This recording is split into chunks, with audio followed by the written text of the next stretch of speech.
Good day, good morning. I use my teacher voice in here, the microphone. And the music. Turn the music down. Everybody can see it's going to be a nice tight space today, but it works well because we're in the hospitality industry. We've dealt with this before. I just want to thank everybody for coming. Maybe we'll do a little attendance. Who here is this their first time at a Philly Chef Conference? So good. A lot more people, a lot of new faces, new conversations, and that's what this conference is about. Connecting with individuals, discussing key topics, and also engaging our students. We're glad to have you, host you. And today you'll see students running around. They all have their Philly Chef Conference shirts on. Feel free to ask them any questions. If you need help, don't hesitate to ask. One agenda item. At 2:45 to 3:30, we will be doing a book signing by the authors that are being, the books are currently being sold out there at Barnes & Noble. There's a limited quantity, so if you want a book, buy it early, buy it often, even better. But just thank you very much for attending. Today's going to be a great day. Best people providing breakfast, lunch, coffee break, dessert break, beverages in Philadelphia. I just want to thank all our sponsors. You got to take a second to look at the program, the last page. Without our sponsors, this doesn't happen. They all kindly donate their food, beverages to really support our program and really showcase what Philly has. So, without further ado, we're going to get this train rolling. First session starting at 9:15. I just want to say thank you. I hope we meet everybody here today. And have a wonderful day here with us at Drexel. Thank you.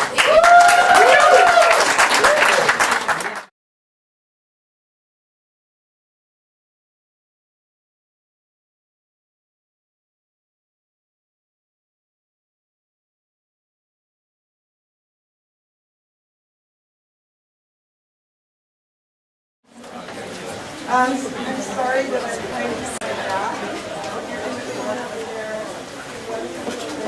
I like to be able to rude. My name is Evan Hyman. I am the host of Good Food on KKW, which is an NPR affiliate in Santa Monica. I've been doing this show for 20 years. In addition, it's an interview show, so I've interviewed thousands of people. In addition, I am a chef. I had a restaurant for almost 30 years in Los Angeles that I closed and so that was just to give you some context for who I am. In the next conversation, you'll understand why. This is a pretty amazing panel, so I'm going to starting in the orange sweater. We have Joshua David Stein. He's an editor and writer. He was the restaurant critic for the New York Observer before resigning in 2016 when the paper endorsed Donald Trump. Now he writes about restaurants for the Village Voice and the Wall Country. Then we have Helen Rosner, formerly the executive editor of Eater and founder of their long-form Focus. She was recently named to the Best Food Job in America, roving correspondent for the New Yorker. Then we have Priya Krishna. She's a food writer whose work has appeared in the New York Times, Bon Appetit, the New Yorker, and others. She's the author of a cookbook coming out in the spring of 29 called Indianish. I can't wait to see it. It looks really interesting. Priya just wrote that article that you might have seen in the New York Times about this insane couple who's opening a very strange restaurant with no experience in Orange County. Such a fascinating story. And then sitting next to me is Stephen Satterfield. He's a food writer, publisher, and multimedia producer. He publishes an actual magazine called Whetstone, which is a print publication on food origins and culture. And before his career in media, he was a sommelier and operator at fine restaurants nationwide. So welcome, everybody.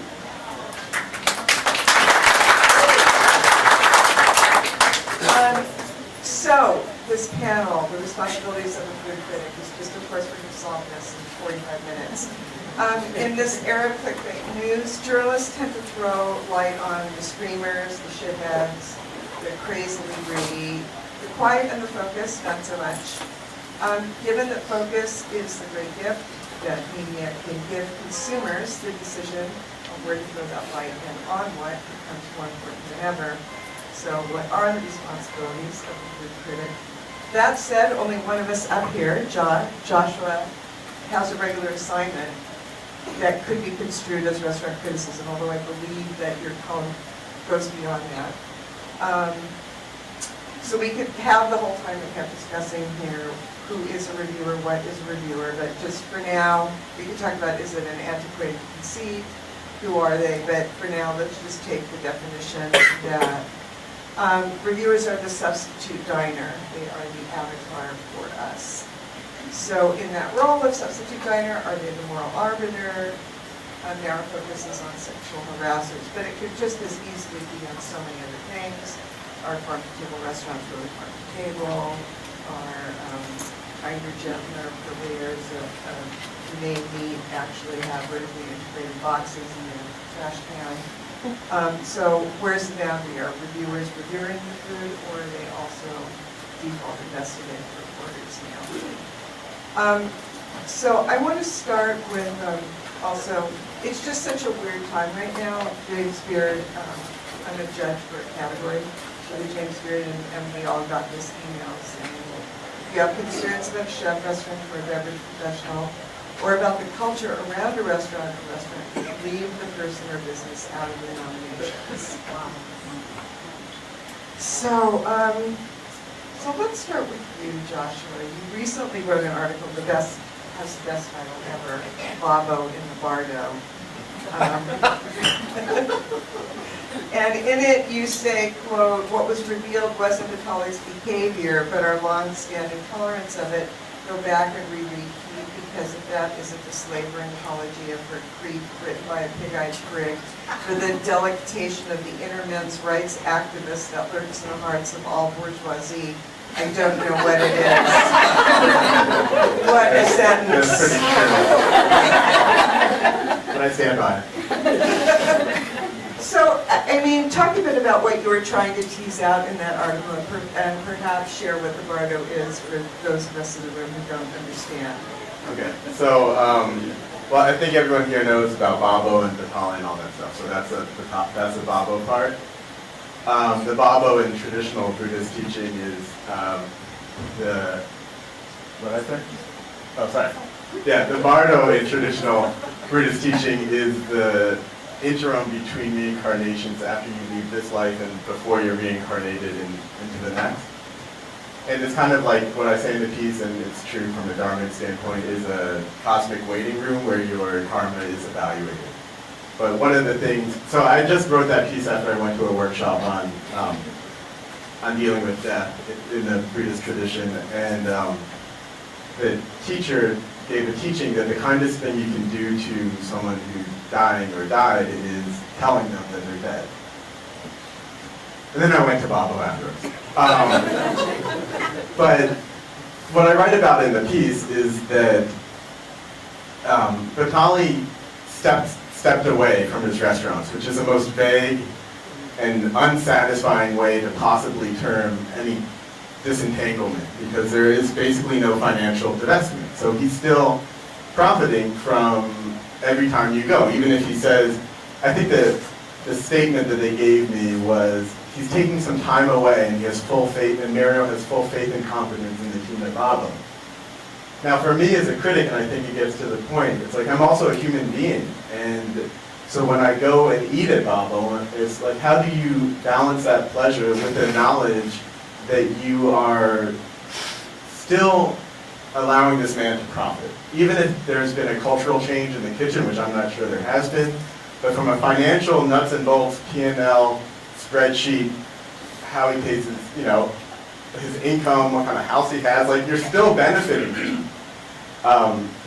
So I approached going there as a person. Oh, and sorry, and what you said about exactly that line. I don't think it's a surprise that Batali was a a child of Dionysus, that he, that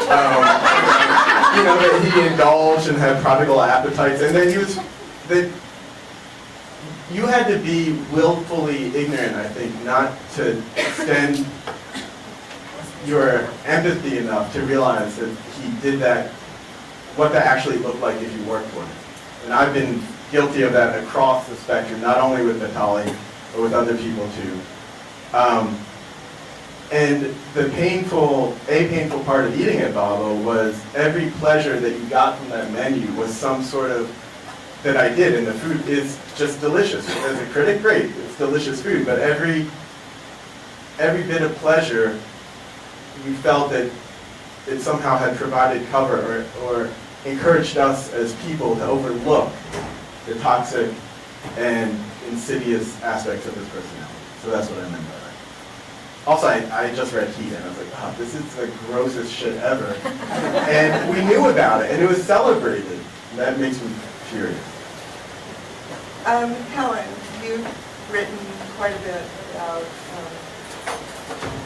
in a lot of different ways, you've written about this situation. You say that as stories of sexual harassment and high-profile pictures continue to spill forth, food writers and journalists are fading based on the reckoning of our own. Why weren't we addressing these questions earlier? Why didn't we do more? And having been an eater for quite a while, Amanda sent out this note in one of the newsletters saying basically that all front-facing information about any of these bad actors were being scrubbed from the site. So talk a little bit about just the complexity of that line between censorship and responsibility. Sure. So I like to go back in October, and Amanda said there's Eater made that announcement just a couple of weeks ago that Eater was no longer going to be covering restaurants that were affiliated with. It's hard to come up with the right phrase for this. And actually, when I was talking to her for the story that I wrote that Evan was just quoting, one of the things that she and I kind of went back and forth about for a long time was what to call the collection of people that Eater was no longer going to cover. Accused harassers is too broad, confirmed harassers is virtually impossible. So we sort of settled on this idea of known bad actors, which is also a very slippery phrase, but has some gravity to it. So I was talking to Amanda in the course of reporting the story that kind of was taking a survey of the ways that a number of different critics and publications are dealing with this question that Josh faced directly of how do we address the critical component of these restaurants? Like, how do we face them as critics, not as reporters or as, sort of independent moral citizens, but as folks whose job is to tell people what to think of a restaurant. So Eater has taken a very clear editorial stance, and as far as I know, they're the only publication to sort of stated a policy, which is that Eater's restaurant critics, and there are 4 of them, are not going to write reviews of restaurants that are affiliated with known bad actors, and then another quotes phrase, for the time being, because nobody knows what the hell is going on. There hasn't been anybody else who's come right out with a strict policy. There have been people who have made choices.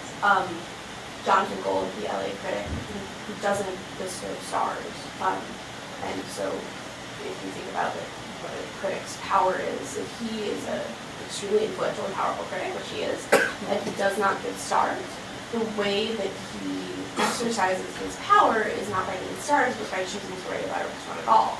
And he made the choice to write about a restaurant called Park and Hound in Los Angeles that was opened by Ken Friedman, who was the subject of a lengthy investigation by the New York Times, and his partner, the chef April Bloomfield, who is not the subject of a lengthy investigation in the Times, but who in the course of that story gave a number of quotes and was painted in the light and sort of put her in the position of being perceived as very aware of a lot of the trespasses that were going on. So Jonathan Gold through a review, and he addressed the scandal in the course of the review, but he also came down on the side of this was a great restaurant, and he was glad that he went there, and he kind of made a fairly equivocating statement where he basically said, like, if this moral stuff matters to you, don't go. And if you are more interested in the cod roe on toast and its quality, then you should go.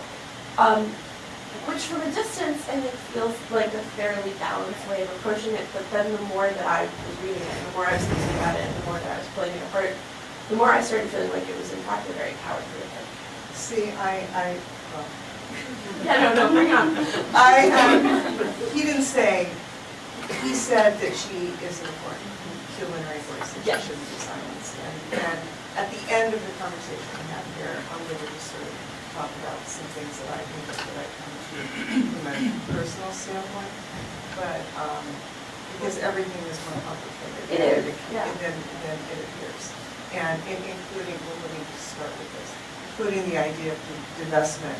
These stories that have been highlighted in the news recently are really complicated financial narratives.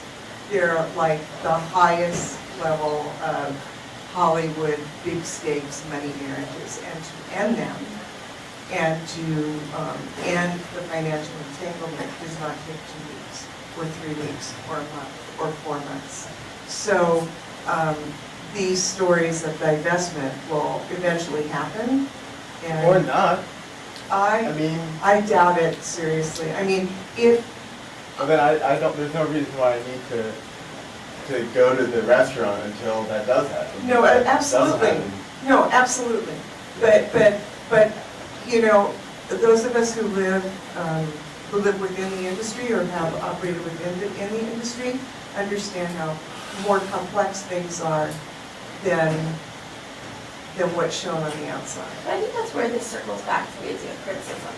And so while I was at here, I was the editor of a number of the publications Restaurant Critic. So for a couple of years, I helped really kind of like shape the critical strategy, and I worked really closely with Bill Addison, who's the national restaurant critic, and with Brian Sutton, who's one of the two New York-based restaurant critics. And one of the things that we talked about a lot, and that I think is important to the role of a critic, and I love your phrase, the substitute diner, because I don't think that the diner is necessarily in the industry, right? So, Evan and I had drinks yesterday evening, and one of the things we talked about was the difference between the public perception of any sort of public figure, like whether you're a chef or a writer or a movie star or whatever it is. And like, as soon as you enter the public sphere, as soon as you as a personality are involved in selling whatever it is that you're selling to the world, you transform into a character, whether you want to or not. Suddenly, when you are seen, the part of you that's seen, and the facet of you that is seen, is not the entirety of you.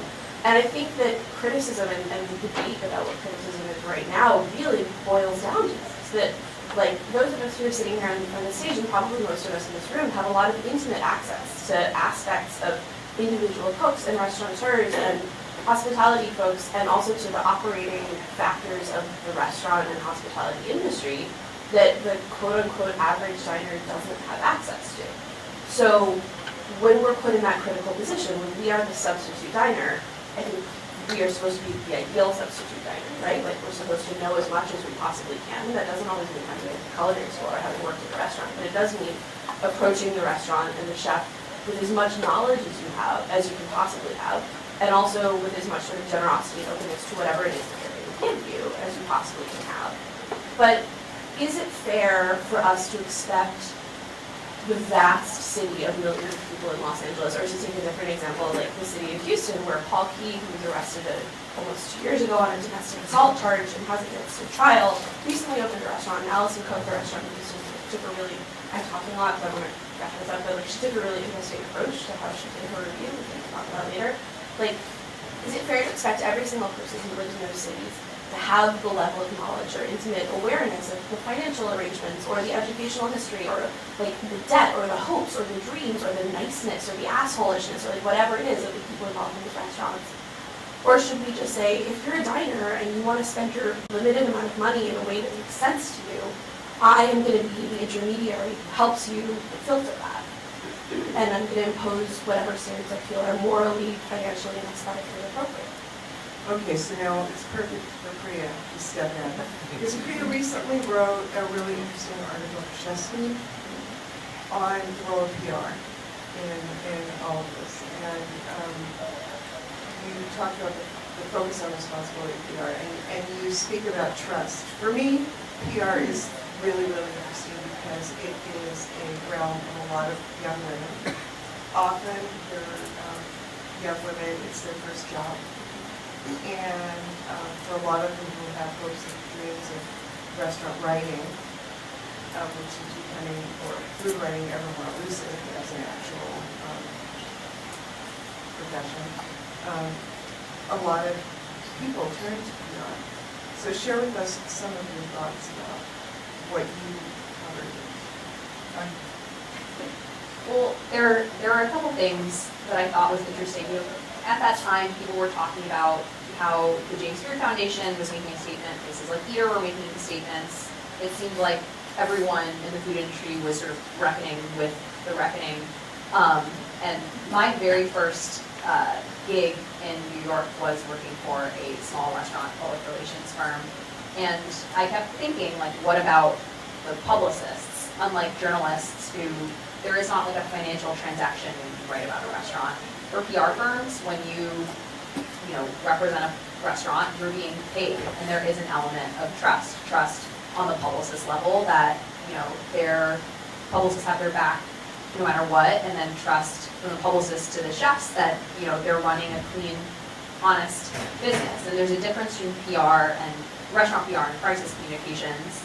And what I ended up uncovering is that there are a number of PR firms that are sort of having to deal with the fact that they represented or currently represent people who are accused harassers.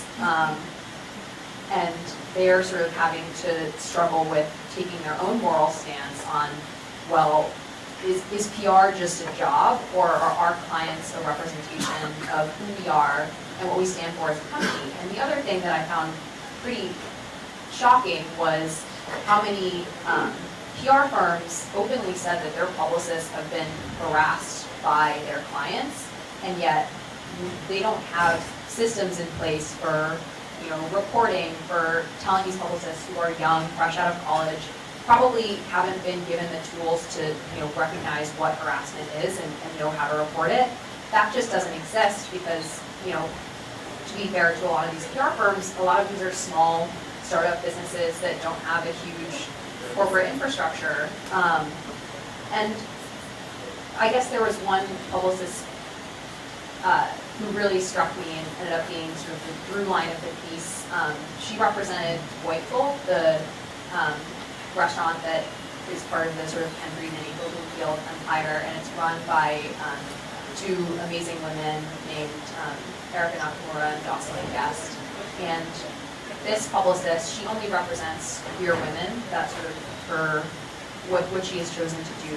She wants to be sort of an agent of social change in that regard. And when the allegations broke, she decided to stay on and represent Jocelyn and Erica, and then eventually took on publicity for April and a number of April Bloomfield restaurants.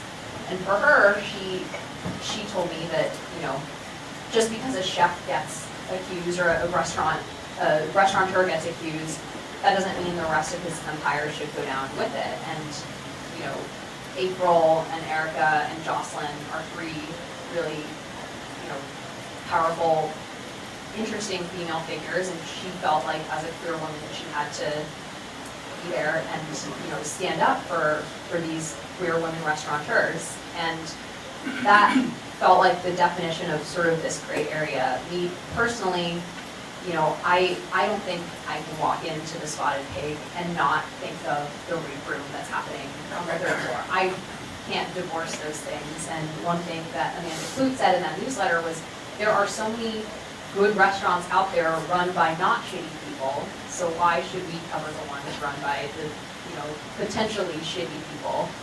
But for publicists, it's tough because they're trying to make a living, and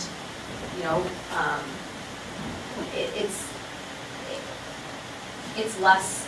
They've sort of, there are more people that exist in the background, whereas journalists and award organizations are at the forefront. So I think it's super complicated for them. And I went into the story thinking a certain way and came out, yeah, feeling a lot of sympathy for what these publicists have to go through. Okay, so I hate to lay this on you, but Stephen comes from Oakland, a city which has seen its major scandal break in this regard, and whose employees and allies turned the situation around with incredible rapidity in a very different way than we've seen play out in any other story. Could you just fill us in? Sure. So our version of this little recurring story has to do with Charlie Hollowell, who is a Shape News alumni, very well-known chef and restaurateur in East Bay. Has been, in fact, probably one of the most decorated chefs and restaurateurs from a legacy of well-known alumni from Shape News. He has 3 restaurants in Oakland. Pizzaiolo is the flagship restaurant. I believe the first of them to come forward were from Pizzaiolo. He has another restaurant, Boot and Shoe, which is a couple of blocks south of there, and the managers at that restaurant in the news book decided that they would basically use whatever available leverage they had to force them out and say, if you want us to continue to operate these restaurants, they need to step away. This ambiguous terminology around stepping away, as I already alluded to, I personally believe it's problematic. I've now been asked to write about this, and frankly, I'm grateful for that. But that's a developing story. Yesterday, in the San Francisco Chronicle wrote a follow-up piece to the story, which I think is something that we could all look to as an example of how to keep these issues on the front page of the news, so that we don't have to worry about what the terms of Stephanie Williams means. I don't think it should be left up to us to interpret what those terms are. And so kudos to the Chronicle for resourcing, for continuing reporting on the story. But it is a story that appears to be far from real. Okay, now I want to bring in a ringer from the Inquirer. Molly? Yes. Molly Eichel. Yes. Oh my goodness, it's just a miracle. Who is channeling the voice of Craig LeBan. The resemblance is really uncanny. So please come up and channel that voice, or however you want to. So I am Craig's editor. I'm not the food editor at the Inquirer, but I am the arts and lifestyle editor at the Inquirer. Craig could not be here today because he is an anonymous critic. He keeps his anonymity very seriously. He had asked to Skype in, but that wasn't possible, so you get me instead. And he sent a statement of what he wanted you guys to know, and as well as participate in the panel as well. So this is Craig. I've learned a lot from the experience of writing this column. He wrote a column about this exact subject, both writing it and processing the wide range of responses it received. The fact that it has spurred a dialogue we are continuing today is a good thing as we figure out how to move forward and navigate a landscape that is changing dramatically as food journalists show readers that our stories can grapple with far more than is simply what on the plate. And I strongly support the kind of investigative reporting we've recently seen to expose sexual misconduct in the restaurant industry and beyond that has helped fuel the Me Too movement. And please make no mistake, under no circumstances would I or my colleagues at the Inquirer look past such allegations and proceed with a review or other feature without first doing some serious reporting to get to the truth. These instances have been exceedingly rare locally to date, and my column was written in some respects from a hypothetical perspective because I personally had never yet been confronted with evidence of sexual misconduct about a chef or a restaurateur I was preparing to cover. If the thrust of my column was not at all an argument to avoid including such details in a review, I absolutely would have if they were well reported. My essay was more targeted to the challenges food critics face as they filter through the vast gray area of hearsay information that has not yet risen to the level of reported certainty. It was also a call for concern that we proceed to cover this issue aggressively, that we maintain clear and high journalistic standards as we move forward, so that our coverage remains fair, consistent, well-reported, and independent. Recent directives from the Beard Foundation to its judges referred simply to quote-unquote concerns, as well as statements of a quote-unquote no shithead rule from Bon Appetit, are obviously well-meaning, but they are also left me alarmed that these standards are in danger of eroding the squishy and vague guidelines for no coverage, tempered praise, or negative coverage based on casual personality judgments or rumors can lead to a potentially dangerous slippery slope, one that could easily erode the credibility of many professional independents. Many food critics have carefully strived to maintain by adhering to old school ethical standards, like insisting on paying for our food, striving for anonymity, and to, as a result, maintain a deliberate distance from the people we cover in order to deliver reviews based on a critic's real experience and a restaurant's performance. This is not to say I believe the quote-unquote character of individuals doesn't matter. It certainly does when it affects the culture of a restaurant. But critics should be aware of making promises to readers that we cannot keep, like the notion that we can constantly vet restaurants for good behavior as a prerequisite for coverage. What I can promise is that we at the Inquirer will attack new revelations with vigor. As the arts and lifestyle editor, I can tell you that when we reorganized our newsroom, we did a complete reorganization of our newsroom about 6 months ago, and it was a really important part of my vision as the arts and lifestyle editor that we add a full-time food writer to our coverage team, which we recently did. These were my first impressions as accusations landed quite recently in Philadelphia too, with the allegations against Chris Painter at Mulheron's, a moment of surprise, then a call to get to work as a team. Kudos to Philly Mag for what was a well-reported piece. I will surely have to grapple with a whole new set of questions beyond the pizzas and pastas the next time Mulheron's comes up in a review setting.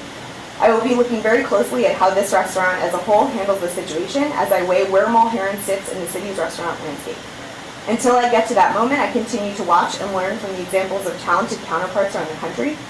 Allison Cook in So when Houston. you're just gonna like take over the whole panel like from away? What? What is happening? I've literally 3 more sentences and then I'm happy to answer any questions. Panel, I want to hear from them. Okay. Allison Cook in Houston and Jonathan Gold in Los Angeles have already gone there with the reviews of restaurants touched by scandal, and one of their overarching messages and one that resonates with me.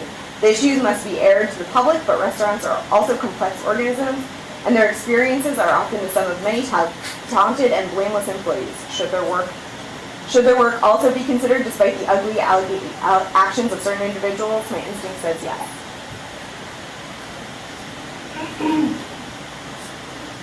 So Craig wrote this piece and then was immediately piled upon by a lot of people who felt that it was an apologia. The one thing that I felt was interesting and is something to think about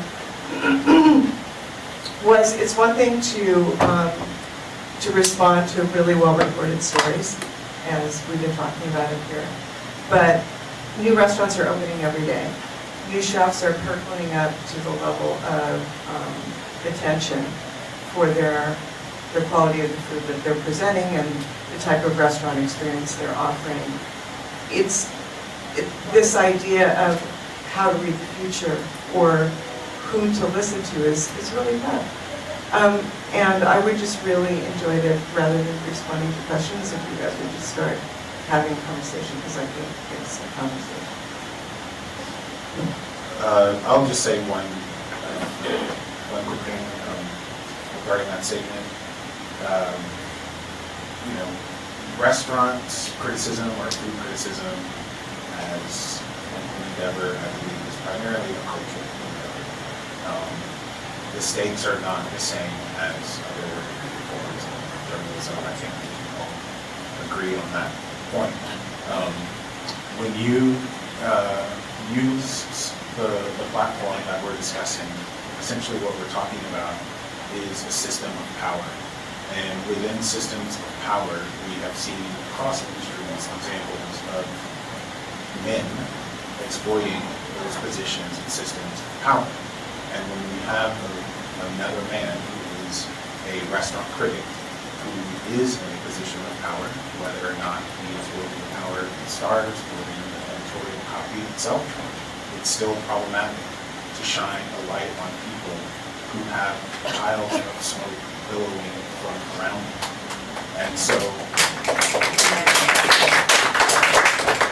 And so it's a very convenient thing to be able to say, wait and see until the facts come out. But I think that we can look at many examples around history and within history, around matters of justice and equity, where wait and see is actually exactly the wrong advice, and that's exactly what that sounds like to me.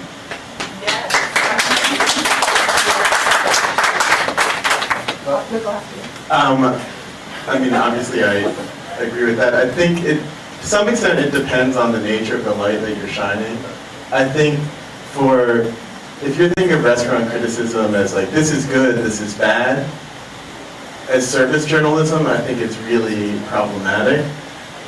Of course, what I try to do in my reviews is it's less saying that and more, you shine a light to raise the issue. Like for me, I wrote about Babo, or I assume as I read about these things more, to really grapple with, are we as a society saying delicious is more important than how people are treated?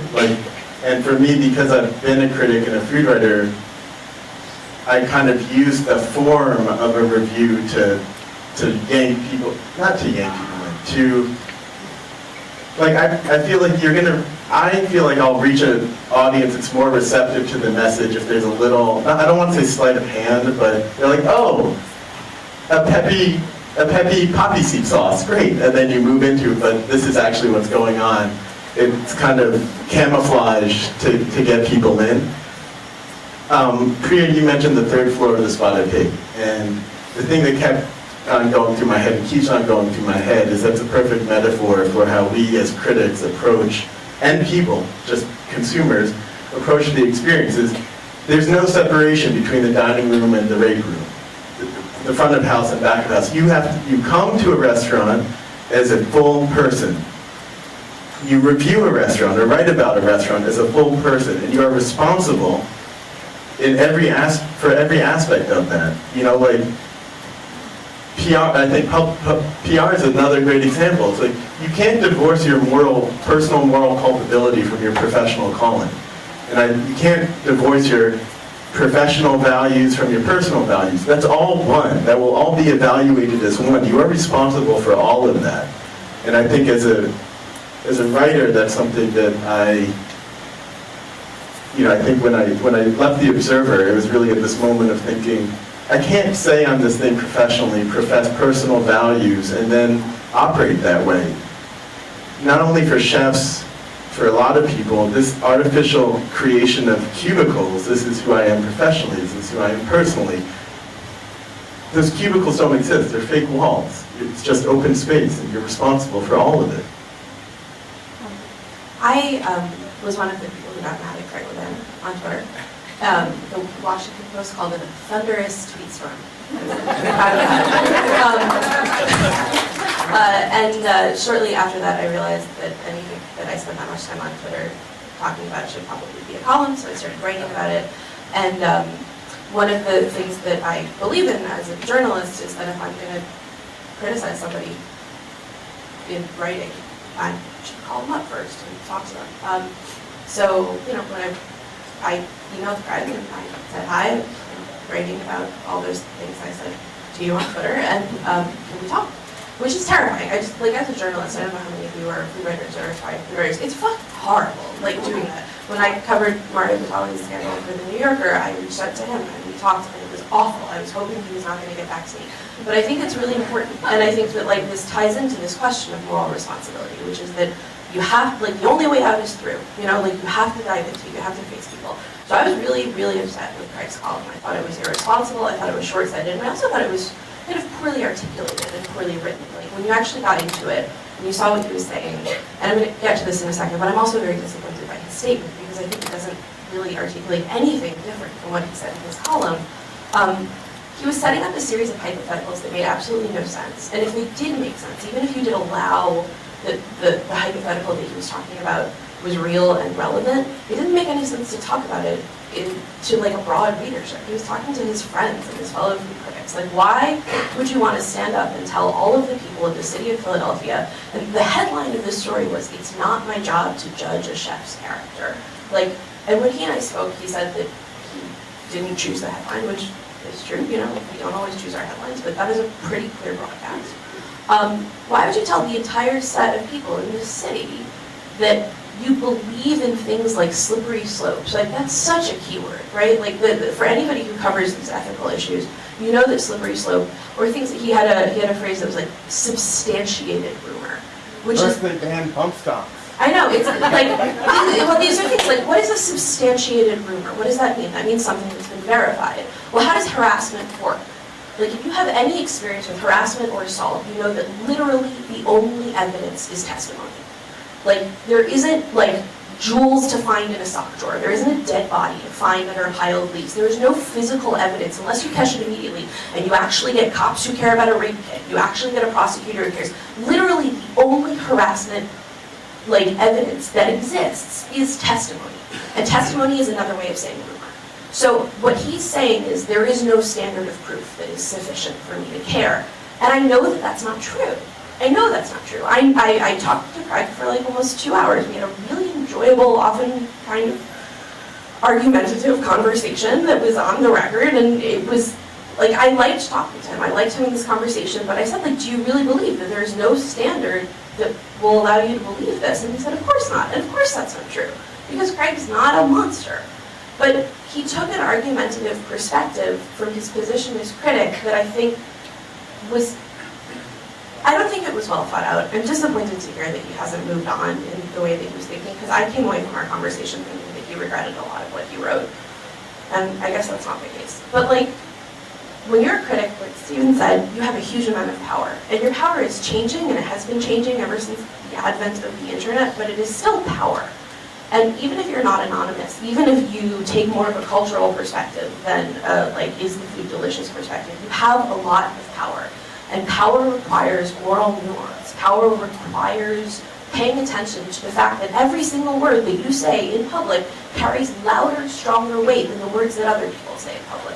And so for Craig to say, hypothetically, I don't think it's appropriate for us to do this unless there's substantiated rumor, is for him to choose based on nothing. At that point, Philly had not actually had any sort of sexual harassment scandals that had been revealed in public.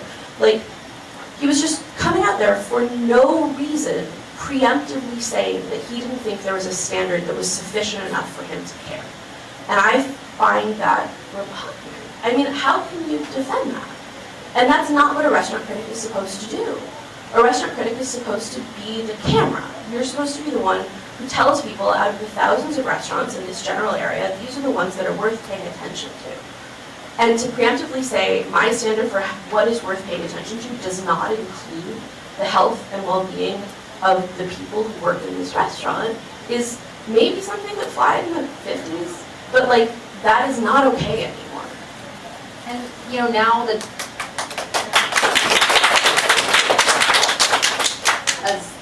as we've said a million times, like, chefs are now in the limelight, so I can't divorce the restaurant from the chef behind it. And, you know, someone writing about a restaurant translates into, like, real, like, financial gain, like investor money. I always think about that. Like, you know, multiple chefs have told me that, you know, getting coverage in the New York Times, getting coverage in Bon Appetit, like, that is what gets investors to continue funding their restaurants. So words matter. Like, what we say, what we write about, who we choose to cover really, really matters in a meaningful way. And I think that, like, I always think back to, like, you know, 7-year-old Priya Krishna reading food magazines and literally treating these chefs like gods and like role models. And I imagine you know, in today's era, there are millions of young people who are now reading those magazines and wanting to aspire to be those chefs. And I feel like, you know, if a chef can't be a role model, I don't want to write about them. Okay, so we're coming to the end with 3 minutes. I'd like to just say something other. So these people didn't become gods. These chefs did not become gods to be torn down out of the blue. The media, those who are now covering them and covering the just these horrific stories often were people who created the mythologies that allowed them to have the kind of power where they're bullying, because that's really where this all begins, where their bullying had a venue to play itself out in the most egregious way. So going forward, I think it's an interesting conversation to be had about how do you temper those two types of responsibility. The type of responsibility to foster new talent and shine light on new talent coming up, and then keep the pressure on them or the light on them so that revelations or people within their organizations feel that they have enough support to be able to come forward. And then how do you, and then the conversation we've been having about after actual good reported accounts come out covering that. It's like a continuum in which the critic needs to participate at every level. I think the thing about the headline, which I know, I guess he didn't write, but the problem is my job, right? Because it's not just, yeah, it's his job maybe, but that just divorces his professional position from his moral responsibility as a person. And you can't, I think we see what happens when you divorce, oh, this is just my job, I'm going to do it, and it has no bearing on me personally. Like, that's not a road we want to go down. And I know it sounds hyperbolic and crazy, but I do think that divorce and saying, like, this isn't my responsibility to do that. It's your responsibility as a person. It's whether you're a critic or you're a patron or you're a chef. Your actions in public and private matter. And they're tallied on the same, receipt. And you can't just say, well, I abdicate that. Especially when you're speaking from a position of power. Just to add to that too, which is so related to it, is that when you're a critic, I think your standards should be higher than everybody's. Your standards should be higher than everybody's on every single vector. You should care more if the food is delicious. You should care more if the service is on point. You should care more if the roof is being pulled apart. You should care more if the chef is a shithead. Like, your job is to have more stringent standards because you have the resources and the mobility and the professional attention to go to more restaurants than other people. So if you're saying publicly, my standard is lower, then you're saying you're bad at your job. So to be fair, I think he's not saying that his He's standard. literally saying that. It's the headline of the story. And also, no, look, I understand. Look, I talked to him for a long time. I don't know if he told you about our conversation. I thought it was on the other end. I mean, like, I was sitting near him in the sense that, like, Are you kidding? no. Oh, I'm sorry. Here, look. You were listening in on our call. No. His cubicle is here. My cubicle is here, so I can hear his responses. We work in a bullpen newsroom. Okay. I'm sorry, that was my fault. Wow. The way that a bullpen newsroom works, you can kind of hear everyone. Yeah, I understand. Listen, like, you're his editor. You have a vested interest in believing that the decisions that you made were right. They were not. A lot of people, more people, think that this was not the right decision to do, but this is also not a democratic issue. This is a moral issue. You guys made the wrong call publishing this.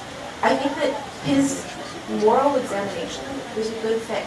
I'm really glad that he's having these thoughts. I'm really glad that he put them down on paper, if that's the way that he articulates it. But the decision to put that in public, the decision to put that kind of headline on it, is basically, like Josh was saying, a decision to say that we separate our moral individual accountability from what we do as a news organization.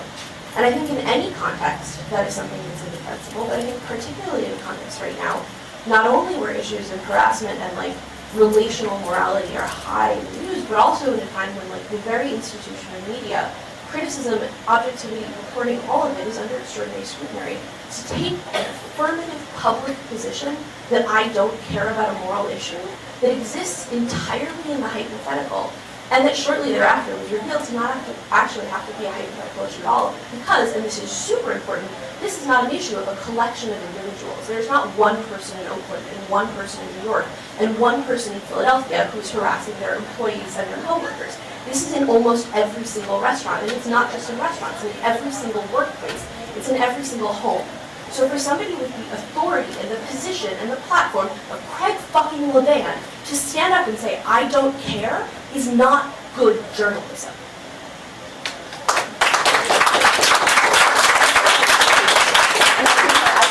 Arts and lifestyle editor that one of our positions is that we continue this story, is that we continue to investigate these sorts of... That doesn't exist. That's not how journalism works. That's not how journalism works in the digital age. There's no continuation. There's one story. Every fucking page is a homepage. This is the problem. You can't say in one place, it's not my job to assess the character of a restaurant, and then in other sections of the paper care. Because he is the biggest voice. He's the biggest anonymous face of all of the food conversation. That's what a critic is. And this is a big nuance thing. It's something that I wish we could talk about this for 5 hours because it's fascinating. Critics are largely divorced from the social lives of the worlds that they cover. However, at the same time, they are the most prominent name and they're the most prominent face. And there's a way for Craig to have come out there and done, I think, the story that he wanted to do, the story that he was trying to do, which he didn't write and which you guys didn't turn him into in the edit, which was, guys, stop telling me that I need to tell you affirmatively that all of these people are squeaky clean, because that's not possible. And also, I'm not the guy who knows, because the ethics of my life as a restaurant critic allow me to not be in those gossip networks. Let me explain to you how restaurant criticism works. Let me explain to you how investigative reporting works. You think I'm involved in this kind of story or this kind of investigation, and I'm not, and here's why, because this is what criticism is. Instead, that's not the story he told. Instead, he came out and he said, I'm worried about slippery slopes. He came out and he said, I want substantiated evidence. He came out and he said, it's not my job. So he made it about him, he made it about his moral standards, and he didn't make it about the role of a critic in a complicated moral and functional journalistic universe. It wasn't a good piece. I understand that you need to defend it, but there's nothing you're going to say that's going to make me think that that was anything other than a slap in the face. And we don't have time.